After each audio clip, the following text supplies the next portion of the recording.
So, Whittier is a mountain with a long history, and that's fitting for a mountain in New England. The name comes from the New England poet and abolitionist John Greenleaf Whittier, who frequented the Bear Camp River House in the 1800s. A nearby mountain bears his name, although, confusingly, that's not the mountain on which the ski area is built. At the start of the 20th century, the mountains above West Ossippee, New Hampshire, became a popular location for winter sports. The Civilian Conservation Corps built a ski trail on Mount Whittier in the 1930s. Proposals were made for an aerial tramway on nearby Nickerson Mountain, but the tram went to Cannon Mountain instead. After the Second World War, Nickerson Mountain became host to numerous small ski tow operations. The basis of the modern Whittier ski area were the Mittelbirge Slopes, likely operated from 1946. Mittelbirge expanded in the 50s, changing names to Mount Whittier, adding upper mountain rope tows, and momentum at the ski area continued to build, and in 1962 the mountain came under new management and launched a $400,000 expansion project backed by the state of New Hampshire. The most iconic part of that plan was the installation of a four-person gondola, the first in the state. Construction was finished in 1964. The 6,300-foot-long lift brought access to the upper mountain and included two base stations, one for skiing and another in the valley for summer sightseers. This would push Mount Whittier's total vertical to 1,300 feet. But while these improvements led to thriving business in the 60s, Whittier's luck would change over the next decade. Poor snow years in the 1970s exposed the mountain's lack of a snowmaking system as a serious liability. Another management change came in 1973 and saw a $500,000 proposal of improvements mostly fail to materialize, and the mountain went into foreclosure later that year. In 1974, ski instructors Bob King, Don McDavitt, and Alan Skelly purchased the ski area, allowing the mountain to survive through the rest of the 70s. In 1978, the owner of Mario's restaurant in North Conway, Mario Chiaravellotti, loaned the ski area $200,000, and by 1979 he and his brother owned all the company's stock. That following season, the ski area obtained permission to build a snowmaking pond. However, the snowmaking upgrade never went through, and instead investments focused on summer attractions in an attempt to pull in more business.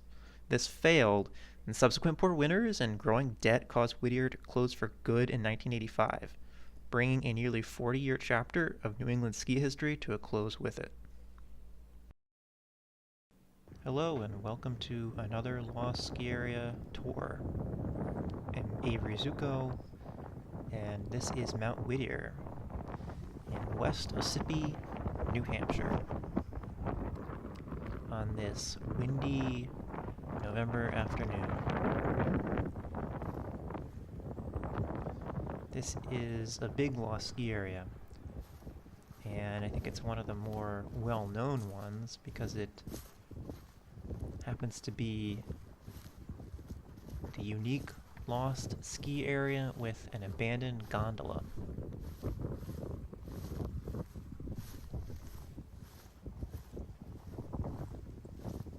And walking up across the base area, we're greeted with a "Welcome to Mount Whittier" sign, home of the mountain slide. I don't know when this sign is from.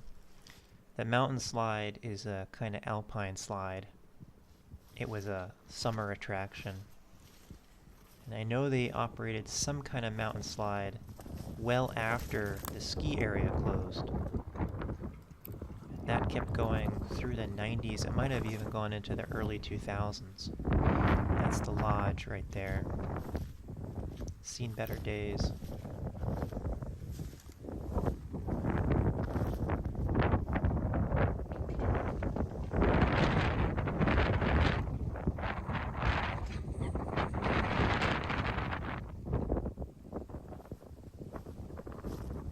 This was the main T-bar. It was a mid-mountain T-bar. I'm not sure on the manufacturer of this one. I think if you could find manufacturers on these lifts, this is the one that you could get a name for. A lot of the lifts at Whittier are, well, they're all quite old. They all date back to at least the 1960s. And some of them were purchased from other mountains, and they're kind of pieced together. Hard to find a manufacturer for those.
One of the interesting aspects of this mountain was its size.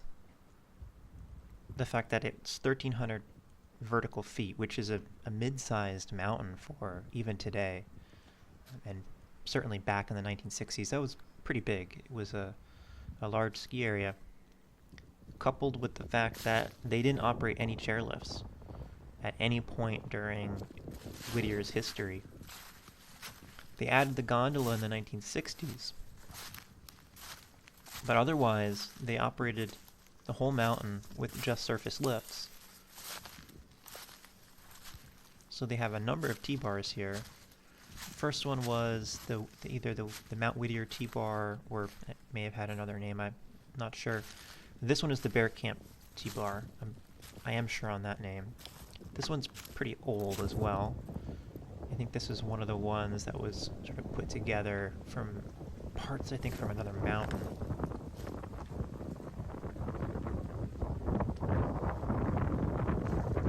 And this one wasn't used after the mountain closed for skiing, so it's in much worse condition. And these were all mid-mountain T-bars servicing different sort of levels of intermediate or beginner terrain. The Bear Camp T-bar was east of the main T-bar that we looked at.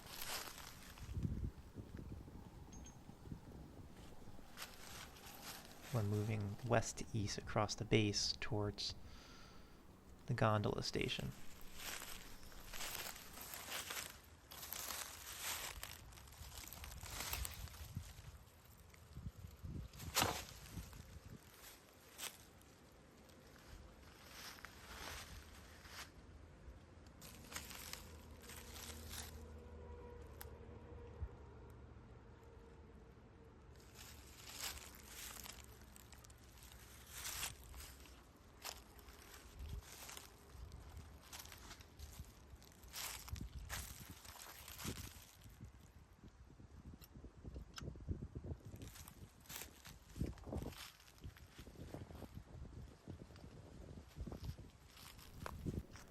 These are some of the cars. I think that operated on the Alpine slide. A whole bunch of them. They just dumped them here in the woods. Actually looks like there's just a lot of garbage that's been dumped down here in general.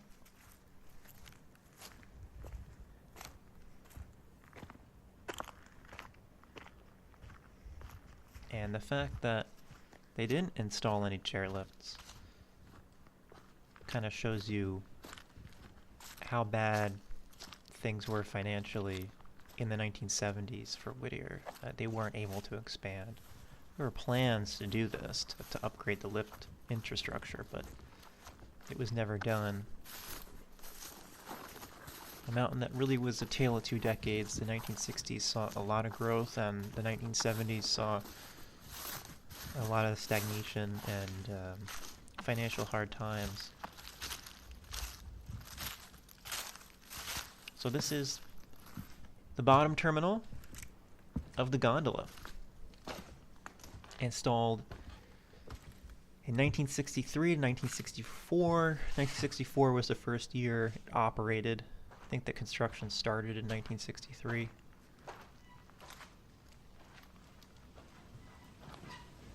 It was the first four-person gondola in the state. It was the only four-person gondola in the state.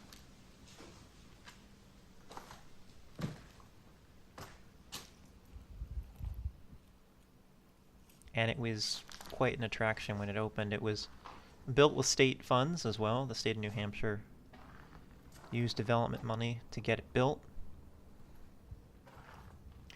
And this is the bottom terminal for the ski area.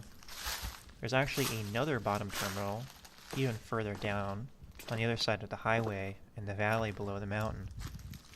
And that terminal could be used in the summer for sightseers to bring them to the top of the mountain, or in the fall to view the foliage, or whenever else, and then they could use this terminal for the ski area.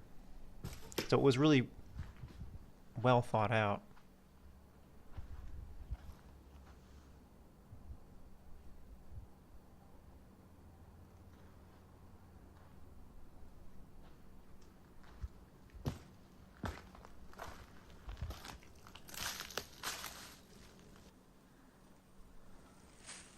Just a really big structure to have abandoned.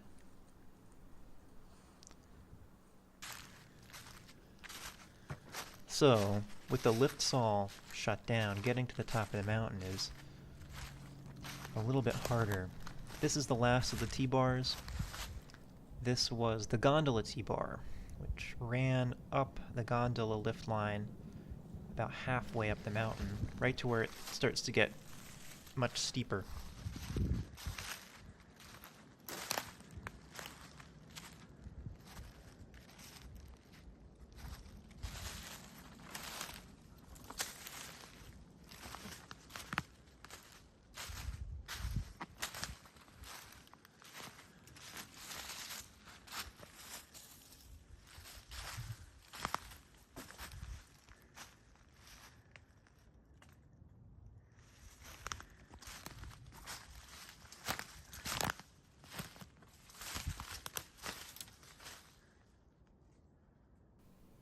Big old bull wheel.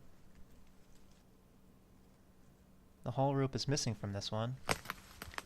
Well, it's on the ground, so it's just missing from the towers and the terminals.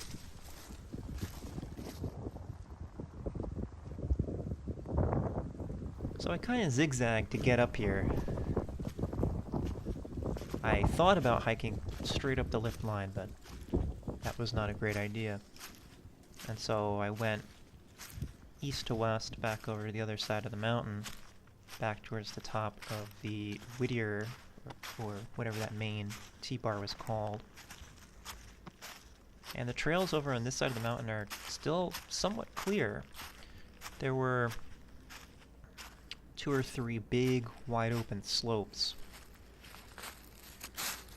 on the bottom of the mountain that were accessible by those T-bars. And they've really grown in, but there's some narrower trails that are still passable. Now these items here, when I was on the mountain, I thought they may have been the bases to some old snowmaking equipment. I don't believe that's the case. I think these are actually stands for the track that the Alpine slide ran on.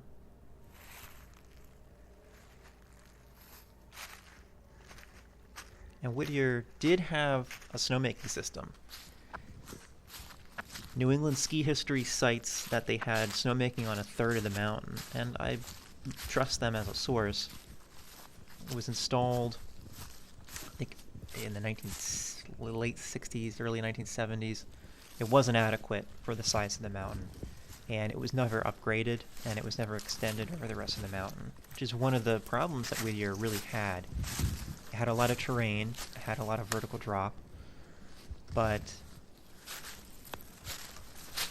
someone put a Black Mountain sticker up here.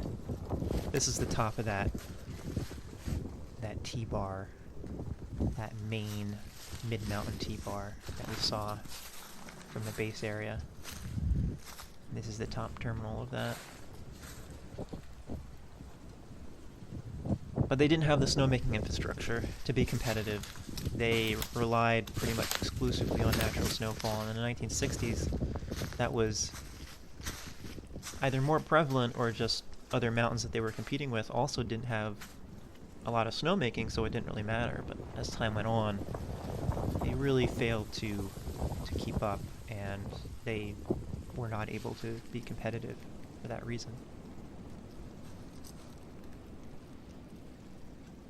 And the upper mountain terrain especially needed a lot of snowfall, a lot of natural snowfall to properly open up.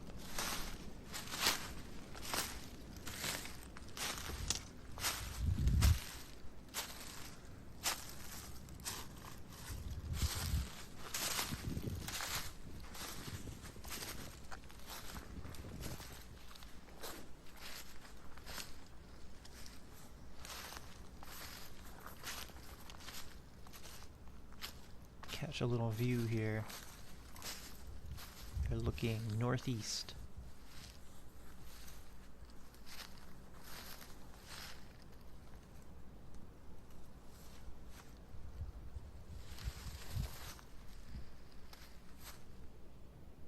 And here is the trail to the upper mountain.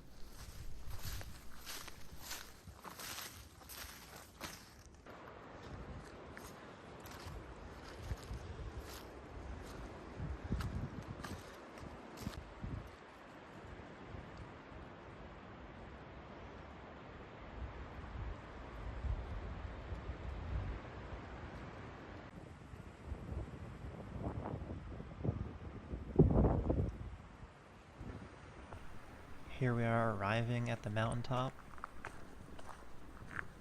The reason why the lift line is kept open for the gondola hasn't totally overgrown is because of this radio tower. The power line that services the radio tower uses the old gondola lift line, so they keep that open.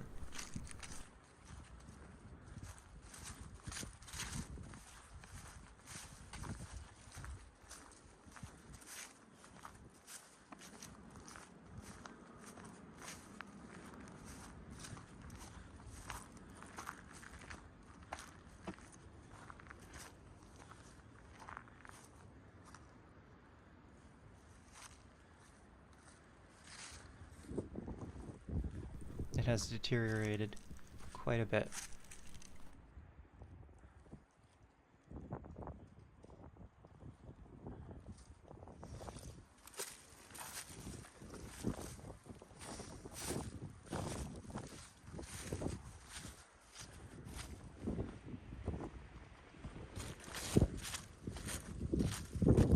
Need an old fridge.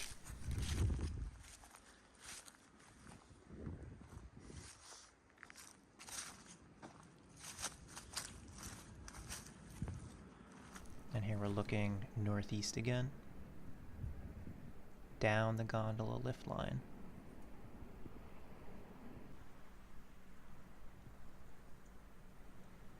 With that big latticework tower there.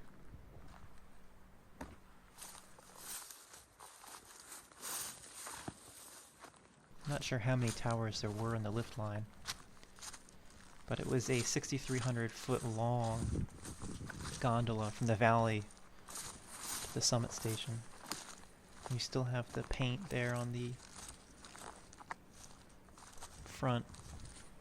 They put these wooden embellishments on the top of the summit house there. Kind of like a German or a Swiss influence. They were kind of going for Alpine kind of style. Very popular in the 1960s.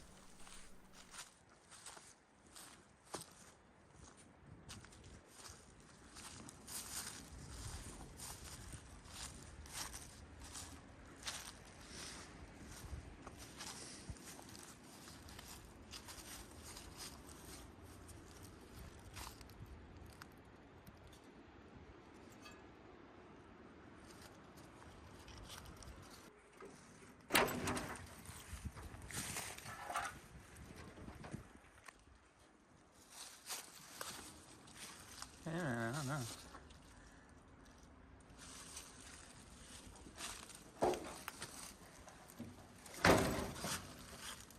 Door still works.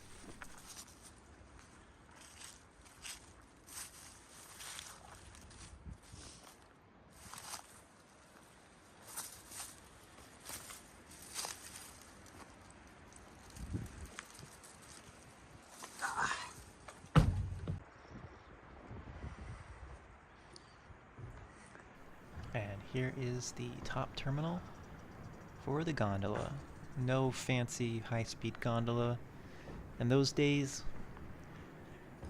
there was, no detachable system. It was just up and around. Just a fixed grip system. I guess it just came up and you got in and you got out, and that was it.